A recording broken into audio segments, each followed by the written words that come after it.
দেখুন, দামি রেস্টুরেন্টে গিয়ে বাচ্চাদের খাবার সামর্থ্য আমাদের প্রত্যেকের হয়ে ওঠে না। কিন্তু বাচ্চারা তো সন্ধ্যাবেলা কিছু না কিছু খেতে চাইবেই। আর সেটা ভেবেই আজ মায়ের জন্য আমি এই খাবারটি বানিয়ে নিলাম। এখানে আমি আলুকে ভালো করে সুন্দর করে টুকরো টুকরো করে কেটে নিয়ে সেটাকে সুন্দর করে হালকা একটু সর্ষের তেল, লবণ দিয়ে ভালো করে সেদ্ধ করে নিয়েছি।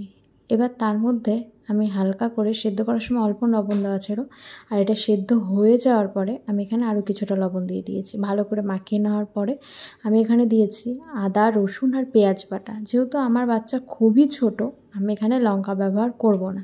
যদি আপনার বাচ্চা ছোট না হয় তাহলে আপনি চাইলে এখানে কিছুটা লঙ্কা বাটাও ব্যবহার করতে পারেন। এখন আমি দিয়ে নিচ্ছি কিছুটা পরিমাণে বেসন। আমাদের হাতের কাছে যে সমস্ত জিনিসগুলো আমরা পাই, যেগুলোর খুব বেশি দাম হয় না, আমি সেগুলো দিয়েই খাবারগুলো বানানোর চেষ্টা করি, যাতে প্রত্যেকে তার বাচ্চাকে বানিয়ে খাওয়াতে পারে। আর এখন আমি দিয়ে দিলাম কিছুটা পরিমাণে ময়দা। কর্নফ্লাওয়ার আমার কাছে এই মুহূর্তে নেই, তাই আমি ময়দাটাই ব্যবহার করছি। আপনারা চাইলে কর্নফ্লাওয়ার ব্যবহার করতে পারেন। আর আমি এখন দিয়ে নেব সামান্য পরিমাণে সর্ষের তেল। চাইলে এখানে ঘি বা বাটারও ব্যবহার করতে পারেন। আমি আজকে ঘি বা বাটার কিছুই ব্যবহার করিনি। আর একটু সামান্য পরিমাণে সুজি দিয়ে নিয়েছি, যার কারণে খাবারটা খুব একটা মুচমুচে হবে। আর বাচ্চারা তো একটু ক্রিস্পি মুচমুচে টাইপের জিনিস পছন্দ করে, তাই না বলেন?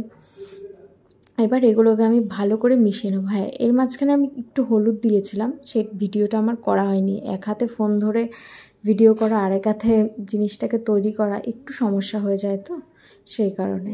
আর দেখুন, এটাকে আমি খুব ভালো করে মিশিয়ে নেব, যাতে জিনিসটার সাথে প্রত্যেকটার গায়ে মশলাগুলো ভালো করে মিশে যায়। এখন আমি এটাকে সুন্দর করে মেখে নিচ্ছি।